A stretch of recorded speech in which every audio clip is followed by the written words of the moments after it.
Hi friends, this is Praveen. Welcome to our YouTube channel. ఇప్పుడు చెప్పుకోబోయేటువంటి class వచ్చేసి పరిశీలన లేదా నమూనా లేదా సాంఘిక లేదా సామాజిక అభ్యసన సిద్ధాంతం ఆల్బర్ట్ బండూరా. కెనడాకు చెందినటువంటి ఆల్బర్ట్ బండూరా చెప్పినటువంటి అభ్యసన సిద్ధాంతం ఏమిటనంటే అబ్జర్వేషన్ లెర్నింగ్ లేదా మోడల్ లెర్నింగ్ లేదా సోషల్ లెర్నింగ్ థియరీ. ఓకేనా?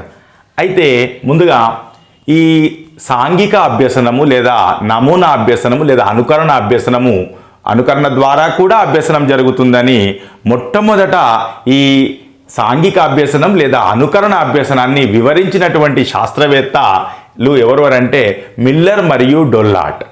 ఈ మిల్లర్ మరియు డొల్లార్డ్ అనేటువంటి వాళ్ళు ఈ నమూనా అభ్యసనాన్ని లేదా సాంఘిక అభ్యసనాన్ని లేదా పరిశీలన అభ్యసనాన్ని తమ గ్రంథమైనటువంటి సామాజిక అభ్యసనము అనుకరణ అనేటువంటి పుస్తకంలో వివరించడం జరిగింది. అయితే సిద్ధాంత రూపంలో పరిశీలన అభ్యసనాన్ని, నమూనా అభ్యసనాన్ని లేకపోతే సాంఘిక అభ్యసనాన్ని ఒక సిద్ధాంత రూపంలో చెప్పినటువంటి శాస్త్రవేత్త మాత్రము ఆల్బర్ట్ బండూరా. మొట్టమొదట ఈ పరిశీలన అభ్యసనాన్ని సిద్ధాంత రూపంలో చెప్పినటువంటి ఈ సిద్ధాంతాన్ని చెప్పినటువంటి శాస్త్రవేత్త ఆల్బర్ట్ బండూరా, కెనడా దేశానికి చెందినటువంటి ఆల్బర్ట్ బండూరా. ఇప్పుడు ఇందులో ఎలాంటి యత్నాలు దోషాలు లేకుండానే చూసి నేర్చుకుంటారు కాబట్టి దీన్ని యత్నరహిత దోషరహిత అభ్యసనం అని కూడా అంటాం. ఓకేనా? మరి యత్నాలు లేకుండా దోషాలు లేకుండా ఎలా నేర్చుకుంటారు అనేటువంటిది మనకు నెక్స్ట్ తెలుసుకుంటాం. సో ముందుగా దీన్ని పరిశీలన అభ్యసనం అని ఎందుకు అంటారనంటే ఇందులో పిల్లలు మరి పరిసరాలను లేదా పరిసరాలలో ఉన్నటువంటి వ్యక్తులను పరిశీలించడం ద్వారా, అంటే కళ్ళతోని పరిశీలించి మరి దాన్ని మెదడు లోపల గుర్తుపెట్టుకొని వాళ్ళకి అది నచ్చి మళ్ళీ దాన్ని ప్రదర్శిస్తూ ఉంటారు. ఇలా కేవలము ఈ జ్ఞానేంద్రియాల పరిశీలన ద్వారా, కళ్ళ ద్వారా చెవుల ద్వారా వీటి ద్వారా పరిశీలించిన విషయాన్ని పునరుత్పత్తి చేస్తూ ఉంటారు.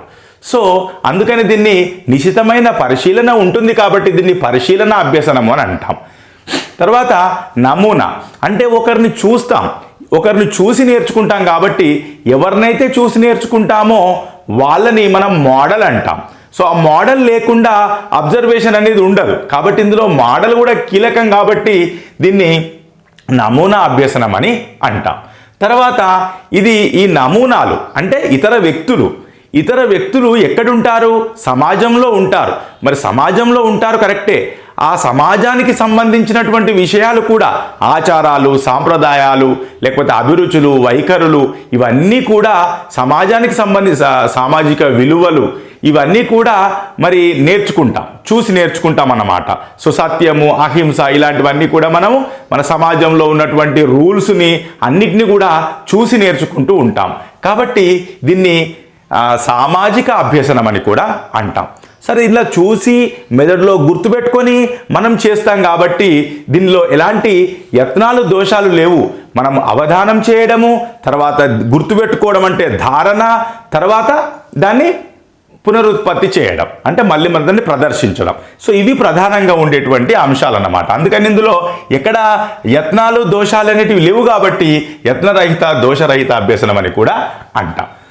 ఇప్పుడు ఇంతకుముందుకు మరి అంటే శిశువు పుట్టినప్పటి నుంచి మరి మనకి ఒక 8-9 నెలల్లో శబ్దాలని అనుకరిస్తాడు. అంటే ఇక్కడ అనుకరణ, ఇంకా దీన్ని అనుకరణ అభ్యసనం అని కూడా అంటాం. అనుకరణ అభ్యసనం అని కూడా అంటాం. సో ఈ అనుకరణ అనేది అత్యంత ముఖ్యమైనటువంటి విషయం. పరిశీలన అభ్యసనంలో దేనివల్ల అభ్యసనం జరుగుతుంది అని అంటే అనుకరణ వల్ల, ఇమిటేషన్ వల్ల అభ్యసనం జరుగుతుంది. మరి శిశువు ఈ అనుకరణ అనేటువంటి దాన్ని ఎప్పుడు మొదలు పెడతాడనంటే మామూలుగా మరి శబ్దాలు వినడం అనేది 2 నెలల లోపే స్టార్ట్ అవుతుంది. కానీ అనుకరణ మాత్రము ఒక 7, 8, 9 నెలలప్పుడు, ఆల్మోస్ట్ 8 నెలలకు అటు ఇటుగా తల్లి చేసేటువంటి శబ్దాలను అనుకరించడానికి ప్రయత్నిస్తూ ఉంటాడు. సో అక్కడ శబ్దాలను అనుకరించడం అక్కడ ప్రారంభమవుతుంది. అంటే మాటలను మనము అనుకరణ ద్వారా మొదలు పెడుతున్నాం. అదేవిధంగా మరి టాటా, బాయ్ బాయ్ అనేటువంటి ఇంగితాలు, గెస్చర్స్, ఓకేనా, టాటా, బాయ్ బాయ్, ఇట్లా నమస్కారం పెట్టడము పిల్లలకి, నమస్తే పెట్టడము, లేకపోతే బాయ్ చెప్పడము, టాటా చెప్పడము, ఇవన్నీ కూడా పిల్లలు అనుకరణ ద్వారా నేర్చుకుంటారు.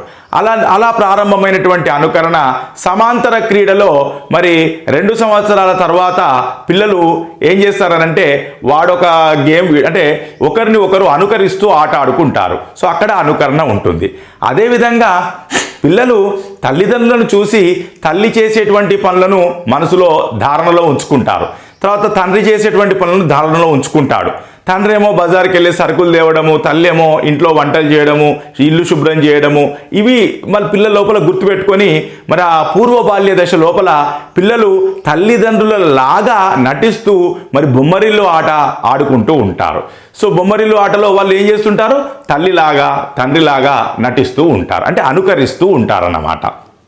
సో ఆ తర్వాత ఇంకా స్కూల్కి వచ్చేస్తారు.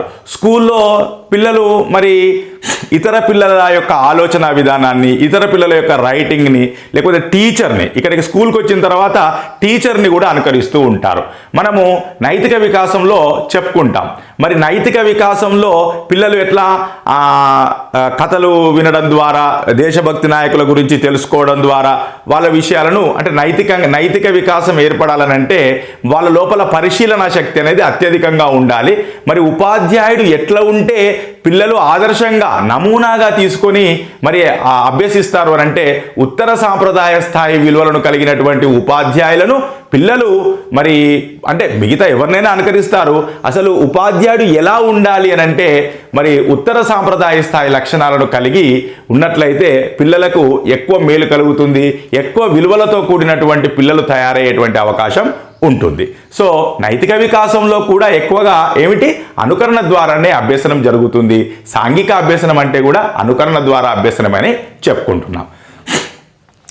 ఇంకా నెక్స్ట్ మనము ఇంకా ఈ పరిశీలన లేదా అనుకరణ, పరిశీలన అనేటువంటి పదాన్ని మనము ఇంకెక్కడ చెప్పుకున్నామనంటే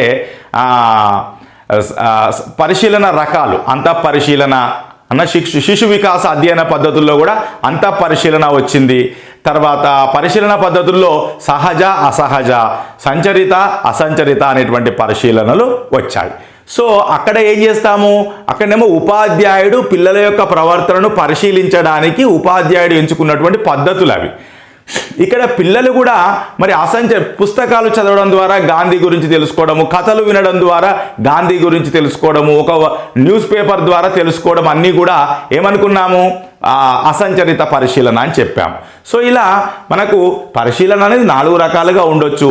పిల్లలు కూడా పిల్లలే గనక ఆ పరిశీలన చేస్తే అక్కడ ఆ రకంగా కూడా వాళ్ళు ఆ రకరకాల పరిశీలనలో అనేక విషయాలు తెలుసుకుంటారు.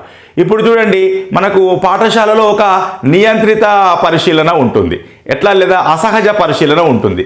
పిల్లలు ప్రయోగశాల లోపల ఉపాధ్యాయుడు ఏం చేస్తున్నాడంటే హైడ్రోక్లోరిక్ ఆమ్లంలో జింకు ముక్కలు వేయగానే అందులో నుంచి మరి హైడ్రోజన్ సల్ఫైడ్ అనేటువంటి గ్యాసు వచ్చింది, దానికి కుళ్ళిన కోడిగుడ్ల వాసన వస్తుందని చెప్పేసి పిల్లలు ఆ ప్రయోగం ఉపాధ్యాయుడు చేయడం ద్వారా దాన్ని చూసి, దాన్ని పరిశీలించి, దాన్ని మరి అంటే ఆ స్మెల్ను చూసి దాన్ని నేర్చుకున్నారు. ఇక్కడ ఎలాంటి యత్నాలు, దోషాలు లేవు. ఉపాధ్యాయుడు ప్రయోగశాలలో ప్రయోగం చేస్తుంటే ఈ రకమైన విషయాన్ని తెలుసుకున్నారు. ఇలా తెలుసుకుంటే దాన్ని ఏమంటారు, పరిశీలన అభ్యసనం అంటాం. ఇంకా కౌమార దశకి వెళ్ళేసరికి పిల్లలు క్రికెటర్లని, లేకపోతే సినిమా హీరోలను, హీరోయిన్లను ఈ వేషధారణ విషయంలో అనుకరిస్తూ ఉంటారు, లేదా వాళ్ళ మాట తీరులో కూడా అనుకరిస్తూ ఉంటారు. సో ఈ మధ్యలో ఏంటంటే క్రికెటర్స్ లేకపోతే సినిమా హీరోస్ టాటూస్ చూసి వీళ్ళు కూడా టాటూస్ వేసుకోవడము, హెయిర్ స్టైల్ చూసి హెయిర్ స్టైల్ లాగా మరి పిల్లలు కూడా హెయిర్ స్టైల్ని వాళ్ళలాగా చేసుకోవడము, ఇవన్నీ కూడా అనుకరణ అభ్యసనం కిందికే వస్తాయి. సో చూద్దాం, సాధారణంగా మనకి ఈ అనుకరణ అభ్యసనంలో ఏమేమి నేర్చుకుంటారు, వేషధారణ, అభిరుచులు, వైఖరులు, చలన కౌశలాలు, మాటలు, ఆలోచనలు, సమాంతర క్రీడ, వ్యక్తి పూజ. వ్యక్తి పూజ అంటే ఏమిటి, ఇంతకుముందు చెప్పినట్టుగా హీరో వర్షిప్ అంటే తమ ఒకరిని మోడల్గా పెట్టుకొని వాళ్ళలాగా ప్రవర్తించడాన్ని ఏమంటారంటే వ్యక్తి పూజ అంటాము. ఈ వ్యక్తి పూజ సాధారణంగా మన కౌమార దశలో ఎక్కువగా కనిపిస్తుంది అన్నమాట. నెక్స్ట్ అంటే వ్యక్తి పూజ ఎందుకు చేస్తారు అని అంటే గుర్తింపు కోసం అన్నమాట. సో వీళ్ళు ఎప్పుడైతే ఒక హీరో యొక్క డ్రెస్సింగ్ని వీళ్ళు ఫాలో అయ్యారనుకోండి, మనం కూడా అతన్ని ఆ హీరోలాగా అనుకోవాలని చెప్పేసి. సో తన లోపల ఆ హీరోని చూసుకుంటున్నాడు అన్నమాట. గుర్తింపు కోసం ఈ వ్యక్తి పూజ అనేది చేస్తారు. హీరో వర్షిప్, అమ్మాయిలు అయితే హీరోయిన్ వర్షిప్. నెక్స్ట్ ఇంట్లో కూడా ఏదన్నా పండగలప్పుడు, పూజలప్పుడు, లేకపోతే ఏదన్నా సందర్భాల్లో పెద్దలు చేసేటువంటి ప్రవర్తనను పిల్లలు గమనిస్తూ అన్నీ అనుకరిస్తూ ఉంటారు. ఒక విషయంలో చెప్పాలంటే చూద్దాము. ప్రవర్తనవాదులు ఏం చెప్పారు? ఉద్దీపనకు ప్రతిస్పందనకు బంధం ఏర్పడడం ద్వారా మనకు అభ్యసనం జరుగుతుంది అన్నారు. తర్వాత మరి గెస్టాల్ట్ వాదులు ఏమన్నారు? ఈ ఉద్దీపన ప్రతిస్పందనలు కాదు, వాళ్ళు మరి ఆలోచన ద్వారానే కొత్త కొత్త విషయాలు నేర్చుకుంటారు, దానికోసము ప్రత్యక్ష పునర్వ్యవస్థీకరణం అనేది జరగాలి. ఈ ఆలోచనలన్నీ విడివిడిగా కాకుండా ఒకదానితో ఒకటి సంఘటితమై ఒక వ్యవస్థగా ఏర్పడ్డప్పుడు కొత్త సమస్యలకు కొత్త కొత్త పరిష్కారాలు వస్తూ ఉంటాయి. ఇలా ఆలోచన ద్వారా అభ్యసనం జరుగుతుంది అని చెప్పింది గెస్టాల్ట్ వాదులు. ఓకేనా? ఇప్పుడు వీళ్ళేమంటారు? ఆలోచన అవసరమే, ఎందుకంటే మనం చూడడము, గ్రహించడము అంటే అది ఆలోచన ఏర్పడ్డట్టే, ఆలోచన ఉంది ఇందులో, కానీ కొత్త ఆలోచనగా అంటే జస్ట్ దాన్ని మనం అనుకరించడం అన్నమాట. వాళ్ళకు నచ్చి అనుకరిస్తూ ఉంటారన్నమాట. సో ఇలా చూసి అనేక విషయాలు నేర్చుకుంటూ ఉంటాం. ఒకసారి మనం ఆలోచిస్తే ఈ ప్రవర్తనవాద సిద్ధాంతాల కంటే లేకపోతే గెస్టాల్ట్ వాద సిద్ధాంతాలు చెప్పిన దానికంటే ఎక్కువ విషయాలను మనము ఈ ఇమిటేషన్ ద్వారానే, పరిశీలించడం ద్వారానే తెలుసుకుంటాం. అనేక విషయాలను మనం ఈ అనుకరణ ద్వారానే తెలుసుకుంటాం. ఓకేనా? నెక్స్ట్ ఇప్పుడు దీన్ని ఏమంటారంటే, మనము నేరుగా కానీ టీవీల ద్వారా కానీ ఒక వ్యక్తిని చూసి, వ్యక్తులను చూసి వాళ్ళలాగా మారడాన్ని ఏమంటారంటే వైకారియస్ మోడలింగ్ అంటాం. వైకారియస్ అంటే ఒరిజినల్గా సబ్స్టిట్యూషన్ అన్నమాట. వాళ్ళ బదులు మనల్ని ఊహించుకోవడం, మనల్ని వాళ్ళలాగా ఊహించుకోవడము, మనల్ని వాళ్ళలాగా తయారు చేయడము, దాన్నే వైకారియస్ మోడలింగ్ అని అంటాం. సో దీన్నే ఇంకొక పదం అంతే. అది వైకారియస్ అంటే ఏంటిదని అంటే సబ్స్టిట్యూషన్ అన్నమాట. వైకారియస్ అనే పదానికి మీనింగ్ ఏంటంటే ప్రత్యామ్నాయం. అంటే మనము ఇంకొకరి దాన్ని చూసి ప్రవర్తిస్తున్నట్టుగా ఊహించుకోవడం, దాన్నే వైకారియస్ మోడలింగ్ అని అంటాం. దాని ద్వారా అనుకరణ అభ్యసనం జరుగుతుంది అని అంటాం. సో సబ్స్టిట్యూషన్ ద్వారా అని అర్థం. అయితే ఈ పరిశీలన ద్వారా అభ్యసనం జరుగుతుందని చెప్పడానికి ఆల్బర్ట్ బండూరా ఒక ప్రయోగం చేయడం జరిగింది. దాన్ని బోబో డాల్ స్టడీ అంటాం. బోబో డాల్ ఎలా ఉంటుంది అని అంటే, కిందనేమో బరువు ఎక్కువ ఉంటుంది, డెన్సిటీ ఎక్కువ ఉంటుంది, పైననేమో చిన్నగా ఉంటుంది ఇలా. సో ఇక్కడ ఈ కింద బాగా వెయిట్ ఉంటుంది కాబట్టి దీన్ని ఎంత కొట్టినా కూడా అటు ఇటు పడిపోదు, అటు ఇటు ఊగుతుంది కానీ స్థిరంగా ఉంటుందన్నమాట. సో దీన్ని బోబో డాల్ అంటాం. సో దీన్ని ఏం చేశాడంటే ఒక రూమ్లో పెట్టి పిల్లల్ని ఒక కార్టూన్ షోలో ఈ బోబో డాల్ను బాగా కొడుతున్నటువంటి ఒక వీడియో పిల్లలకు చూపెట్టాడు. పిల్లలకు చూపెట్టి ఆ కార్టూన్ షోలో చూపెడుతున్నంతసేపు ఇది చూసేటట్టుగా చేశాడు. చూసిన ఈ బోబో డాల్ను ఒక అబ్బాయి బాగా కొడుతుంటాడు అన్నమాట. తర్వాత ఏం చేశాడంటే కొద్దిసేపు ఒక రూమ్లో కూర్చోబెట్టాడు. ఆ కూర్చోబెట్టి అన్ని ఆట వస్తువులు ఉన్నాయి, పిల్లలని ఏం చెప్పాడంటే ఎవ్వరు కూడా ఏ వస్తువును ముట్టుకోవద్దు అన్నాడు. ఎందుకంటే వాళ్ళకు కోపం వచ్చేటట్టుగా చేశాడనమాట. కోపం వచ్చేటట్టుగా చేసి వాళ్ళందరినీ ఈ బోబో డాల్ ఉన్నటువంటి రూమ్లోకి పంపించాడు. పంపించగానే వాళ్ళు ఇంకా ఇంతకుముందుకు చూసిన దాన్ని మరి వాళ్ళు గుర్తు తెచ్చుకొని వాళ్ళ యొక్క కోపాన్ని, అసహనాన్ని ఈ బొమ్మను బాగా కొట్టడం ద్వారా తీర్చుకున్నారన్నమాట. అంటే ఏమిటి, ఫస్ట్ చూసిన కార్టూన్ షోలో వాడి కోపం వస్తే ఏం చేశాడు, ఆ బోబో డాల్ను కొట్టాడు. సో వీళ్ళని కూడా బాగా నిరాశ నిస్పృహలకు లోను చేస్తే వీళ్ళు కూడా ఏం చేశారు, కొద్దిసేపటికి ఆ బోబో డాల్ను నిజంగా పెడితే దాన్ని ఇష్టం వచ్చినట్టుగా కొట్టారు. సో అంటే ఏమిటి, అనుకరణ ద్వారా అభ్యసనం జరుగుతుంది అని చెప్పడానికి ఈ బోబో డాల్ స్టడీ చేసినటువంటి శాస్త్రవేత్త ఎవరు అంటే ఆల్బర్ట్ బండూరా. తర్వాత మన పాఠశాలలో ఈ పరిశీలన ద్వారా అభ్యసనము పిల్లలు ఎలా చేయవచ్చు చూడండి. మనం అక్కడ శిశు వికాస అధ్యయన పద్ధతుల్లో పరిశీలన పద్ధతి అంటే ఏంటంటే ఉపాధ్యాయుడు పిల్లలను గురించి తెలుసుకోవడానికి ఉపయోగించే పద్ధతి పరిశీలన పద్ధతి. ఇప్పుడు పిల్లలే పరిశీలన పద్ధతి ద్వారా తెలుసుకుంటున్నారు. ఎవరైనా వాళ్ళు తెలుసుకుంటే ఏమవుతుంది, అది పరిశీలన అభ్యసనం అవుతుంది. ఓకేనా. పిల్లలు ఇప్పుడు పిల్లల్ని ఇక్కడ ఎలాంటి పనులు లెర్నింగ్ బై డూయింగ్ ఉండదు, ఇది లెర్నింగ్ బై డూయింగ్ ఉండదు, జస్ట్ జ్ఞానేంద్రియాల ద్వారా చూసి తెలుసుకోవడం అన్నమాట. సో ఈ ఫీల్డ్ ట్రిప్స్, క్షేత్ర పర్యటనలు అంటాం. సో ఏదైనా ఒక హిల్ ఏరియాకి తీసుకెళ్ళి ఆ కొండ ప్రాంతం ఎలా ఉంటుంది, లేకపోతే ఒక మైదాన ప్రాంతం ఎలా ఉంటుంది, ఒక పీఠభూమి ప్రాంతం ఎలా ఉంటుంది, ఒక కొండల ప్రాంతం ఎలా ఉంటుంది అని చెప్పేసి పిల్లల్ని ఆ ప్రాంతానికి తీసుకెళ్ళి వాళ్ళకి తెలిసేటట్టుగా చేయడాన్ని ఏమంటారంటే క్షేత్ర పర్యటనలు అంటాం. క్షేత్ర పర్యటనల్లో పిల్లలు చూసి నేర్చుకుంటారు. ఓకేనా. అదేవిధంగా సర్వే చేయడం, ఓకేనా, అది కూడా చూసి మాట్లాడి తెలుసుకుంటారు అన్నమాట. సో ఈ మన పాఠశాల లోపల ఈ ఫీల్డ్ ట్రిప్స్ ద్వారా, సర్వేల ద్వారా మనము కేవలం పరిశీలన ఉంటుంది, పరిశీలన ద్వారా అభ్యసన జరిగేటువంటి పద్ధతులు ఈ ఫీల్డ్ ట్రిప్స్ అండ్ సర్వే పద్ధతులు అని అంటాం. ఓకేనా. సో పాఠశాలలో కూడా మనం ఈ పరిశీలన అభ్యసనాన్ని ఎట్లా చేయొచ్చు అని అంటే ప్రయోగశాల లోపల ప్రయోగాలు చేసి దాని యొక్క ఫలితాన్ని వాళ్ళకు కళ్ళగట్టినట్టుగా మనము వివరించవచ్చు. తర్వాత అంటే ప్రయోగశాలలో అంటే ప్రయోగశాలని కనబడంగానే ఇది కాదు, అంటే ఎట్లా అంటే ఒక ల్యాబొరేటరీలో ఉపాధ్యాయుడు ఒక ప్రయోగం చేస్తూ పిల్లలకు వివరించాడు. సో దాని ద్వారా పిల్లలు చేయలేదు, ఇక్కడ పిల్లలు కేవలము దాన్ని పరిశీలించారు. సో ఉపాధ్యాయుడు చేస్తున్న ప్రయోగాన్ని చూసి పిల్లలు నేర్చుకుంటే అది ఏమవుతుంది, పరిశీలన అభ్యసనం అవుతుంది. ఓకేనా. సో పిల్లలే ప్రయోగం చేస్తే అది కృత్యాధార పద్ధతి అవుతుంది, లెర్నింగ్ బై డూయింగ్ అవుతుంది. ఓకేనా. నెక్స్ట్ మరి ఈ పరిశీలన అనేది మన లోపల ఏ రకంగా జరుగుతుంది అని అంటే 2 అంశాలు ఉంటాయి అంటున్నారు. ఒకటి తదాత్మీకరణము, రెండవది అంతర్లీకరణం. మనము cricketer Sachin, suppose Dhoni cricket బాగా ఆడి సెంచరీ కొడితే మనమే సెంచరీ కొట్టినట్టుగా ఫీల్ కావడం, అతని యొక్క విజయాన్ని మనమే ఫీల్ కావడం, అడాప్షన్ అంటాం దీన్ని తదాత్మీకరణం, ఐడెంటిఫికేషన్ అంటాం. అంటే ఇక్కడ అనుకరించము, ఎలా మనము అంటే మనకు మనమే సెంచరీ చేసినట్టుగా ఫీల్ అవుతాం.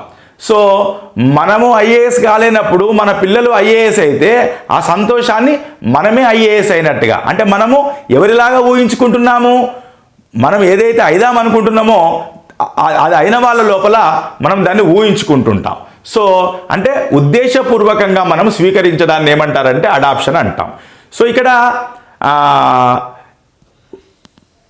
సచిన్ టెండూల్కర్ లేకపోతే ధోని సెంచరీ కొడితే మనమే సెంచరీ కొట్టినట్టుగా భావించడం, దాన్ని తదాత్మీకరణం అంటాం.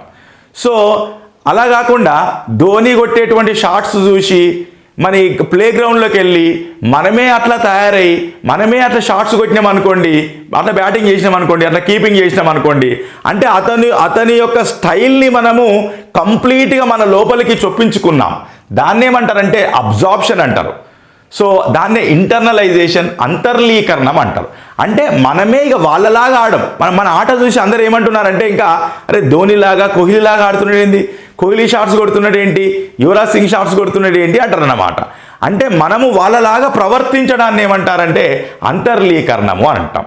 సో ఇదేమో కంప్లీట్గా వాళ్ళ యొక్క ప్రవర్తన మనకు వచ్చేసిందన్నమాట. అంటే ఇమిటేషన్ చేసేసినాం, కంప్లీట్గా ఇమిటేషన్ చేస్తున్నాం అన్నమాట. ఇక్కడనేమో ఇమిటేషన్ కాదు, వాళ్ళలాగా మనం భావిస్తాం మనం. ఓకేనా. సో ఇది తదాత్మీకరణము, ఇది అంతర్లీకరణం. తర్వాత మరి ఇప్పటిదాకా చెప్పుకున్నట్టుగా ఈ అనుకరణ అభ్యసనం జరగాలంటే అందులో ఫస్ట్ ఏం జరగాలి, అవధానం, అటెన్షన్, తర్వాత ధారణ, రిటెన్షన్, నిష్పాదన, పెర్ఫార్మెన్స్, తర్వాత పునర్భరణం, రీఇన్ఫోర్స్మెంట్. సో చూడండి, ARPR, attention, retention, performance, reinforcement. దీనికి అంత ఇబ్బంది పడాల్సిన అవసరం లేదు. ఏదైనా ఒక విషయాన్ని పరిశీలించాలంటే ఫస్ట్ ఏంటిది, అవధానం చేయాలి. అవధానం అంటే ఏమిటి, జ్ఞానేంద్రియాలను మనసును రెండింటిని కలిపి ఒక వస్తువు మీద, ఒక వ్యక్తి మీద మనము ఒక దేన్నైతే పరిశీలించాలనుకుంటున్నామో దానిపైన లగ్నం చేయడాన్నే అవధానము అంటాం. సో అవధానంలో 2 అంశాలు ఉంటాయి, body present, mind present. Body అంటే ఏమిటి? జ్ఞానేంద్రియాలు. మైండ్ అంటే ఏమిటి? మనసు. బాడీ అండ్ మైండ్ రెండు ప్రజెంట్ ఉంటే ఒక దానిపైన దాన్ని అవధానము అంటాము. అప్పుడే పరిశీలన అనేది సమగ్రంగా సంపూర్ణంగా ఉంటుంది అని చెప్తామన్నమాట. పిల్లల్ని స్కూల్ అసెంబ్లీలో నిలబెట్టినప్పుడు మనకు ఏమంటారు? అటెన్షన్ అంటారు. అటెన్షన్ అంటే ఏమిటి? నీ బాడీ మైండ్ రెండు అక్కడే ఉండాలి అని అర్థం అన్నమాట. సో మనం ఇప్పుడు అటెన్షన్. సో ఫస్ట్ మనం పరిశీలించాలంటే మనం ఏం చేయాలి? ఒక దానిపైన దృష్టి నిలపాలి. ఓకేనా? తర్వాత దృష్టి నిలిపి దాని గురించి మొత్తం మనసు లోపల స్మృతి చిహ్నాలు, స్కిమాటాలు, ఆలోచనలు ఏర్పడాలి. అలా ఏర్పడిన తర్వాత దాన్ని మనసు లోపల కొద్ది కాలం నిలిచి ఉంచుకోవడాన్ని ధారణ, రిటెన్షన్ అని అంటాం. సో మనసు లోపల కొద్ది రోజులు నిలిపి ఉంచుకొని దాన్ని మనము తిరిగి పునరుత్పత్తి చేయడాన్ని పెర్ఫార్మెన్స్ అని అంటాం. అట్లా పెర్ఫార్మెన్స్ ఇచ్చిన తర్వాత మరి జాకీ చాన్ లాగా డ్యాన్స్ చేయాలని జాకీ చాన్ డ్యాన్స్ చూసి ఒక అబ్బాయి మరి ఏమంటుకుంటున్నాడు? అతనిలాగా డ్యాన్స్ చేయాలని మనసులో అనుకొని అతని లాగానే బాడీని మూమెంట్ చేస్తున్నాడు. అలా బాడీని మూమెంట్ చేసినప్పుడు నిష్పాదన ఇచ్చాడు. నిష్పాదన ఇచ్చిన తర్వాత ఈ సమాజం నుండి ఏమవుతుంది అని అంటే ఒక పునర్బలనం, అది పాజిటివ్ కావచ్చు. అంటే ఇక్కడ పునర్బలనము ఎలా అంటే మరి అది బహుమతి రూపంలో ఉండొచ్చు, దండన రూపంలో ఉండొచ్చు. అలా వచ్చినప్పుడు తిరిగి అతను మళ్ళీ దాన్ని పునర్బలనం అనేది సరైన పునర్బలనం దొరికితే అతను మళ్ళీ దాన్ని రిపీట్ చేస్తూ ఉంటాడు. బాబు చాలా బాగా చేస్తున్నావు, నువ్వు జాకీ చాన్ లాగా మైకేల్ జాక్సన్ లాగా బాగా డ్యాన్స్ చేస్తున్నావు అని అన్నాం అనుకోండి, మెప్పు దొరికింది అనుకోండి, దాన్ని రిపీట్ చేస్తారు. ఏంటి బాబు అట్లా ఇష్టం ఉన్నట్టుగా డ్యాన్స్ చేస్తున్నావు, నీకు డ్యాన్స్ కూడా రాదా? ఎందుకు ఆ డ్యాన్స్తో ఏమొస్తుంది నీకు? దానివల్ల ఏమన్నా యూజ్ ఉందా? మొత్తం నీ లైఫ్ అంతా స్పాయిల్ అవుతుంది, ఇప్పుడు ఏదో బాగానే ఉంటుంది కానీ ఫ్యూచర్లో ఏం బాగుండదని మనం ఇట్లా అన్నాం అనుకోండి, అప్పుడు అతను డిసప్పాయింట్ అయ్యి మళ్ళీ దాన్ని రిపీట్ చేయకుండా ఉంటాడన్నమాట. సో ఈ పునర్బలనాన్ని బట్టి అది రిపీట్ అవుతుందా కాదా అనేది ఉంటుందన్నమాట. ఒకసారి చూద్దాం పునర్బలనం. ఇక్కడ ఇతను చెప్పిన పునర్బలనాలు, మనకు స్కిన్నర్ చెప్పిన పునర్బలనాలు ధనాత్మక, రుణాత్మక. అది వేరు. అదంటే ఆశించిన ప్రవర్తన ఇచ్చిన తర్వాత ఇచ్చేది ధనాత్మక పునర్బలనము, ఆశించిన ప్రవర్తన వచ్చేటందుకు మనము చేసేది రుణాత్మక పునర్బలనం. ఇక్కడ అవి కావు. ఇక్కడేమో ప్రత్యక్ష పునర్బలనము, పరోక్ష పునర్బలనము, స్వీయ పునర్బలనము, డైరెక్ట్, ఇండైరెక్ట్, సెల్ఫ్ రీఇన్ఫోర్స్మెంట్స్ అన్నమాట. సో ప్రత్యక్ష పునర్బలనము అంటే ఏమిటనంటే తనకే రావాలి ఆ బహుమతి, తనకే రావాలి ఆ దండన. సో అతను మరి ఒక హీరోలాగా డ్రెస్ అని చెప్పేసి ఒక జీన్ ప్యాంట్ కొనుక్కొచ్చుకున్నాడు, అది మోకాళ్ళ దగ్గర ఇనిగింది, ఇంకా అక్కడ ఇక్కడ అంతటా ఇనిగింది. సో దాన్ని చూసి వాళ్ళ పేరెంట్స్ ఏమన్నారంటే ఇదేం డ్రెస్ రా బాబు అన్నాం. అంటే అదేమిటి? వానికే డైరెక్ట్గా పనిష్మెంట్ వచ్చింది. సో అతనికే పనిష్మెంట్ వస్తే అది ప్రత్యక్ష పునర్బలనం. లేదు మంచిగా ఒక ఏమిటి వాడు మంచిగా ఇమిటేట్ చేసి ఏం చేస్తున్నాడనంటే ఒక క్రికెటర్గా ఒక కోహ్లీ లాగా మంచి బ్యాట్స్మెన్ లాగా ఆడుతున్నాడు. దాన్ని చూసి వాళ్ళ పేరెంట్స్, ఫ్రెండ్స్ అరే చాలా బాగా ఆడుతున్నావు నువ్వు అసలు అని అంటే ఇంకేమిటి? దాన్ని మెప్పు అనేది దొరికిందన్నమాట. అలా మెప్పు దొరికితే కూడా అది అతనికే దొరికితే. ప్రత్యక్షము అంటే ఏమిటి? అతనికే డైరెక్ట్గా అది దండన కానీ పునర్బలనం కానీ అతనికే వస్తే దాన్ని ప్రత్యక్ష పునర్బలనము అంటాం. తర్వాత అంటే ఒక అతను ఒక టీచర్ని మంచిగా అనుకరించి అతనికి ఉత్తమ ఉపాధ్యాయ అంటే ఎవరైతే అనుకరిస్తున్నారో ఎవరైతే అనుకరణ అభ్యసనానికి గురయ్యారో మోడల్ కాదు ఇక్కడ. ఇప్పుడు నేనే అనుకుందాం, నేను ఒక వ్యక్తిని అనుకరించి అతనిలాగా నేను టీచింగ్ చేస్తున్నాను. చేయడం వల్ల నాకేమైంది? ఉత్తమ ఉపాధ్యాయుడు అవార్డు వచ్చింది. సో అంటే ఏమిటి? ఇక్కడ పునర్బలనం నాకే వచ్చింది. దాన్ని ఏమంటారు? ప్రత్యక్ష పునర్బలనం అంటాం. ఇప్పుడు నేను ఎవరినైతే నమూనాగా తీసుకున్నానో, మోడల్గా తీసుకున్నానో ఆయనకు ఉత్తమ ఉపాధ్యాయుని యొక్క అవార్డు వచ్చింది. ఆయనకు అవార్డు చూసి నేను అతనిలాగా చెప్పడం మొదలుపెట్టాను అనుకోండి, అది పరోక్ష పునర్బలనం అవుతుంది. నాకు రాలే పునర్బలనం, ఆ ప్రవర్తన నాకు నచ్చింది, ఆ ప్రవర్తనకు బహుమానం వచ్చింది కాబట్టి నేను ఆ ప్రవర్తనను అనుకరిస్తున్నా. నాకు పునర్బలనం వచ్చినందుకు నేను అనుకరించట్లేదు. నేను ఎందుకు అనుకరిస్తున్నాను? ఆ ప్రవర్తనకు సమాజం అతనికి మంచి గుర్తింపునిచ్చింది కాబట్టి నేను కూడా ఆ ప్రవర్తనను కలిగి ఉంటాను అని చెప్పి ఉంటే దాన్ని పరోక్ష పునర్బలనము అంటాం. ఓకేనా? మనకే పునర్బలనం డైరెక్ట్గా వస్తే అది ప్రత్యక్ష, ఎవరికో పునర్బలనం వస్తే మనము ఆ ప్రవర్తన రిపీట్ చేస్తే అది పరోక్ష. తర్వాత స్వీయ పునర్భరణం. సో ఇక్కడ నాకు పునర్భరణం వచ్చిందని కాదు, బహుమతి వచ్చిందని కాదు, దండన వచ్చిందని కాదు, లేదా అవతల వ్యక్తికి అవార్డు వచ్చిందని కాదు, ఇది నా ఇష్టం, నా స్వీయ ప్రేరణ అన్నమాట. నా సంతృప్తి కోసం నేను ఇక్కడ క్లాస్ చెప్తున్నాను. ఎవరికో ఒకరికి అవార్డు వచ్చిందని నేను క్లాస్ చెప్పట్లేదు. అదేవిధంగా ఎవరో ఒకరు వద్దన్నారని ఊకోవట్లేదు, ఎవరో ఒకరు నాకు బహుమానం ఇచ్చిరని నేను చెప్పట్లేదు. నా స్వీయ తృప్తి కోసం కనుక నేను క్లాసులు చెప్తే దాన్ని ఏమంటారనంటే స్వీయ పునర్భరణము అంటాం. ఓకేనా? సో అంటే ఒక ప్రవర్తనను రిపీట్ చేసిన తర్వాత ఎవరైనా బహుమానం జోడిస్తే దాన్ని బహుమానం లేదా దండన ఆ వ్యక్తికే జోడిస్తే అది ప్రత్యక్ష పునర్భరణం. ఎవరికో వచ్చినటువంటి పునర్భరణాన్ని చూసి మనము ప్రేరణ పొంది, అంటే ఇది ఇండైరెక్ట్ ఏంటంటే ఇది బాహ్య ప్రేరణ అవుతుంది. అతనికి బహుమానం వచ్చింది కాబట్టి నేను దీన్ని బహుమానాల కోసం అన్నమాట. సో ఇదేమో తనకే వస్తేనేమో ప్రత్యక్ష, ఇతరులకు వస్తేనేమో పరోక్ష. సో ఈ బహుమానాల కోసం కాకుండా తన తృప్తి కోసం కనుక ఆ ప్రవర్తనను రిపీట్ చేస్తే దాన్ని స్వీయ పునర్భరణము, సెల్ఫ్ రీఎన్ఫోర్స్మెంట్ అంటాం. ఓకేనా? సో ఇక్కడితో మనకి పరిశీలన లేదా నమూనా లేదా సాంఘిక లేదా సామాజిక లేదా అనుకరణ అభ్యసన సిద్ధాంతము కంప్లీటెడ్. ఓకేనా? తర్వాత ఇంకో చిన్న టాపిక్, అది కూడా ఇందులో కంప్లీట్ చేసుకుందాము. ఇది ఏమిటనంటే dimensions of learning. Dimensions of learning అంటే అభ్యసన రంగాలు. అసలు ఒక పాఠశాల యొక్క ఉద్దేశం ఏమిటి అంటే విద్యార్థి యొక్క సర్వతోముఖాభివృద్ధి. సర్వతోముఖాభివృద్ధి అంటే ఏమిటి? ఆల్రౌండ్ డెవలప్మెంట్ అంటే ఏమిటి? శారీరక, మానసిక, సాంఘిక, ఉద్వేగ, నైతిక, భాష, అన్ని రకాల ఉద్వేగాలు సరైన రీతిలో ఏర్పడితేనే దాన్ని సర్వతోముఖాభివృద్ధి, ఆల్రౌండ్ డెవలప్మెంట్ అంటాము. అభ్యసన యొక్క ఉద్దేశము, బోధన యొక్క ఉద్దేశము, పాఠశాల యొక్క ఉద్దేశము అన్నీ కూడా ఏమిటి అని అంటే మన పెడగాజీ యొక్క ఉద్దేశమే ఏమిటి? విద్యార్థి యొక్క ఆల్రౌండ్ డెవలప్మెంట్. సో ఆల్రౌండ్ డెవలప్మెంట్లో ఏమేమి ఉంటాయి? శారీరక, మానసిక, ఉద్వేగ, సాంఘిక, నైతిక, భాషా వికాసాలు ఉంటాయి. సో ఆ అన్ని రకాల వికాసాలను మనం 3 రంగాలుగా విభజించుకుంటాం అన్నమాట. సో ఆ మూడు రంగాలు ఏమిటి అని అంటే ఒకటి కాగ్నిటివ్ డొమైన్, తర్వాత అఫెక్టివ్ డొమైన్, సైకోమోటార్ డొమైన్. ఇప్పుడు కాగ్నిటివ్ అంటేనేమో ఇది చెప్పుకున్నా. కాగ్నిటివ్ సంజ్ఞానాత్మక అంటే జ్ఞానానికి సంబంధించింది అన్నమాట. ఇది జ్ఞానము అంటే ఏమిటి? ఆలోచన. ఆలోచన ఎక్కడ జరుగుతుంది? మెదడు లోపల. మరి ఈ మెదడు లోపల ఈ ఆలోచన వల్లనే ఏమేమి వస్తాయి? ఆలోచన వల్లనే స్మృతి ఉంటుంది, ఆలోచన వల్లనే వివేచన ఉంటుంది. ఓకేనా? సో ఆలోచన వల్లనే ఈ ఆలోచన వల్లనే స్మృతి, వివేచనము ఇవన్నీ కూడా మనకు ఆలోచనే మూలం అన్నమాట.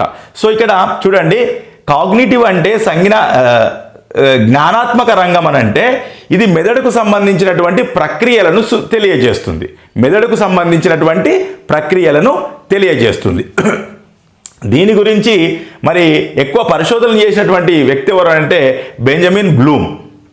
జ్ఞానాత్మక రంగం గురించి పరిశోధన చేసింది ఎవరంటే బెంజమిన్ బ్లూమ్. తర్వాత అంటే ఇది మెదడుకు సంబంధించినటువంటి ప్రక్రియలు అన్నమాట. ఆలోచన, వివేచన, ప్రత్యక్షము, స్మృతి. ఓకేనా? సో ఇవన్నీ కూడా మెదడులో జరిగేటువంటి చర్యలు. ఇవన్నిటికీ మూలము ఆలోచన. ఆలోచనకు మరో పేరే స్కిమాటా. ఆలోచన అనేది స్మృతి చిహ్నం రూపంలో ఉంటుంది, స్మృతి పదం రూపంలో ఉంటుంది. స్మృతి చిహ్నం అని ఎబ్బింగాస్ అంటాడు. మన పియాజేనేమో స్కిమాటా అంటాడు ఆలోచనని. మన కోఫ్కానేమో స్మృతి పదము అంటాడు. ఓకేనా? ఇప్పుడు ఈ ఆలోచన నుంచే సృజనాత్మకత వస్తుంది. సృజనాత్మకత అంటే ఏమిటి? విభిన్నంగా ఆలోచించడం. ఓకేనా? తర్వాత ఆలోచన నుంచే వివేచన వస్తుంది. అంచెలంచెలుగా ఆలోచించడం వివేచన, రీజనింగ్ అంటాం. ఓకేనా? నిగమనాత్మక వివేచన, ఆగమనాత్మక వివేచన. వివేచన అంటేనే అంచెలంచెలుగా ఆలోచించడాన్ని వివేచనము అంటాం. తర్వాత ఈ సృజనాత్మకత అంటే ఏమిటి? విభిన్నంగా ఆలోచించడం, కొత్తగా ఆలోచించడం. స్మృతి అంటే ఏమిటి? గుర్తుపెట్టుకోవడానికి ఆలోచించడం. ఓకేనా? ఇలా ఆలోచనల్ని గుర్తుపెట్టుకోవడం. సో ఇప్పుడు ఈ జ్ఞానాత్మక రంగంలో అనేది మెదడుకు సంబంధించింది. దీని తర్వాత రెండవది భావావేశ రంగం. అంటే భావావేశాలు అంటే ఏంటి? ఉద్వేగాలు. ఉద్వేగాలకు సంబంధించింది సాంఘిక అభ్యసనము, ఉద్వేగ అభ్యసనం. సాంఘిక వికాసము, ఉద్వేగ వికాసం అనేవి సాధారణంగా దేనికి సంబంధించినవి? ఈ భావావేశ రంగానికి సంబంధించినవి అన్నమాట. ఓకేనా. సో మానసిక వికాసమేమో జ్ఞానాత్మక రంగము, ఈ సాంఘిక ఉద్వేగ వికాసాలేమో ఈ భావావేశ రంగం కిందికి వస్తాయి అన్నమాట.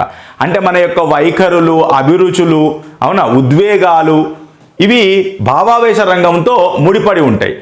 ఈ భావావేశ రంగము ఎట్లా ఉంటుందని అంటే, మనకి ఏదైనా ఆలోచన రాగానే, అది కూడా ఆలోచనే, ఆ ఆలోచన రాగానే మనం ఉప్పొంగిపోతాం. అంటే ఏమిటి, ఈ భావావేశ రంగము అన్నప్పుడు ఇది దేనికి సంబంధించింది అంటాం, హార్ట్కు సంబంధించింది.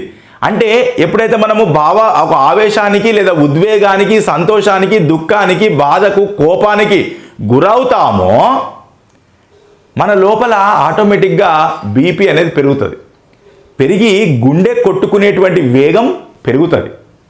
సో ఇలా ఈ ఉద్వేగాలు అనేటివి దేన్ని ప్రభావితం చేస్తాయంటే గుండెను ప్రభావితం చేస్తాయి. ఎట్లా, ఎక్కువ కొట్టుకునేటట్టుగా చేస్తాయి అన్నమాట. అంటే ఉద్వేగాలు వచ్చి కూడా మన గుండె కొట్టుకుంటే లేదంటే అప్పుడు మనం ఉద్వేగ నియంత్రణ చేసుకున్నట్టు. సో మనకు ఉద్వేగ వికాసం అంటే కూడా ఉద్వేగ నియంత్రణ చేసుకోవడమే. ఓకేనా. తర్వాత సైకోమోటార్ అంటే ఇడ మనసును, మన యొక్క శరీర అవయవాలను కోఆర్డినేట్ చేయడం అన్నమాట. సో సమన్వయం చేయడం అంటే ఒక డ్రైవింగ్ అనుకోండి, పరిగెత్తడం అనుకోండి, ఒక వస్తువులను పట్టుకోవడము, లేవడము, కూర్చోవడము, పరిగెత్తడము, నడవడము, ఇవన్నీ కూడా మనకి సైకోమోటార్ కిందికి వస్తాయి. సో మనము టైప్ కొడుతున్నాము, అది కూడా ఏంటి, సైకోమోటార్. ఓకేనా. సో ఇలా అవయవాల చలనము మెదడుతో లింక్ అయ్యి మైండ్ అండ్ హ్యాండ్ కోఆర్డినేషన్ అంటాం. అందుకనే దీన్ని హ్యాండ్ అంటాం, హెడ్, హార్ట్, హ్యాండ్ అని అంటాం. ఓకేనా. సో మనకి ఇంకా మెథడాలజీలోకి మళ్ళీ ఇంకోటి చూడండి, ఈ కాగ్నిటివ్ డొమైన్ పైన ఎక్కువ జ్ఞానాత్మక రంగం మీద పరిశోధనలు చేసింది బెంజమిన్ బ్లూమ్. ఈ భావావేశ రంగం అఫెక్టివ్ డొమైన్ మీద మరి పరిశోధనలు చేసింది David are క్రాత్హోల్.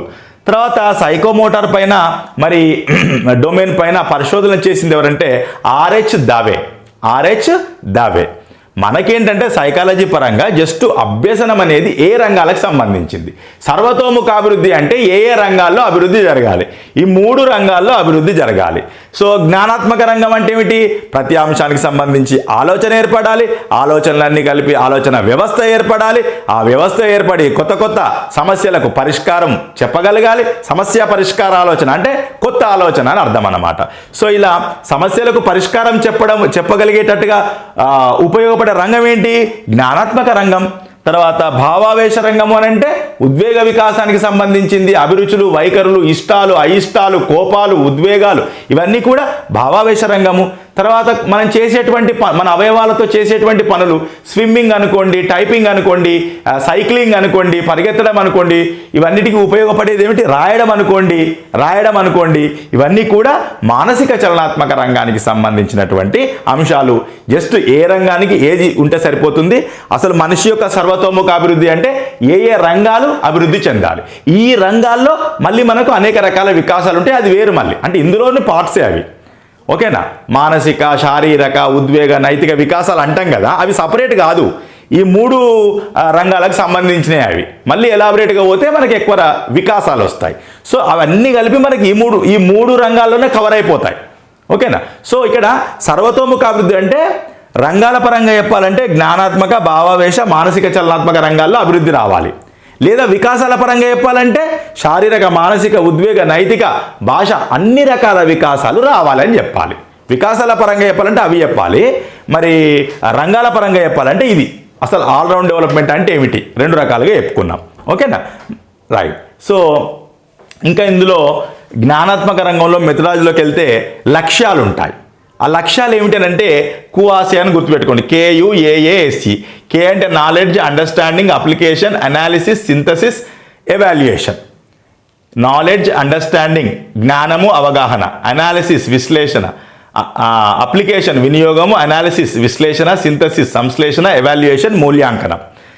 RRVOC receiving, responding, valuing, organising, characterisation.